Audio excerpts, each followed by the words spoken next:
What drew me to get involved with CASA, before I retired, I spent many years as a volunteer with children who were in the child welfare system. I would mentor them and try to make their lives a little better. That's the part of the job I love the most. So I tried to strike up a strong relationship with the children.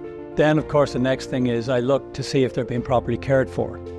And if they're not, what I like about CASA is I have some power to have action taken to take care of them if they're not being properly cared for. For each case, you are advocating for what the child needs. You're visiting with their schools, your teachers, their counselors, foster parents, the CPS caseworkers.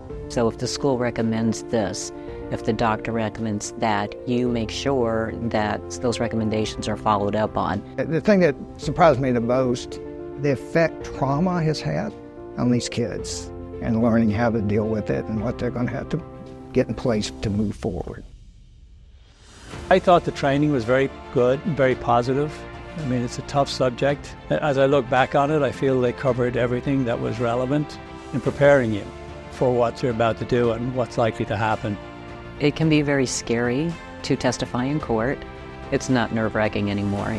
It's easy, and I've gotten to know the lawyers, and I know the kids, I know the parents, I know the questions they're going to ask and how to answer them. It can feel very empowering to testify because there's many times when I'm aware of situations about the children that the attorney ad litem isn't aware of, or maybe even CPS isn't aware of. I have more time than anybody available on the cases. I try to make use of that, so keep everybody informed. When you first meet your CASA child, it takes time to build those relationships. There is a CASA coloring book that I like to take with me, and it talks about my role as CASA, talks about the judge. They draw a family tree, and we talk about their families, so you kind of just get to know each other. You get to play. The fun is the basis of it all, if you can get that, because they're not having a lot of fun being taken out of their homes. They're in a new place, and so you just want to make them comfortable. One of my most favorite moments is actually when I take the older boy fishing. He loves to fish. It's like it settles his spirit down. So for me, it's the time spending with both boys and what they like to do. One of the best rewards of being a CASA volunteer is when the case ends with a positive outcome, that I know the child is going to a situation that is good for them and gives them real opportunity in life.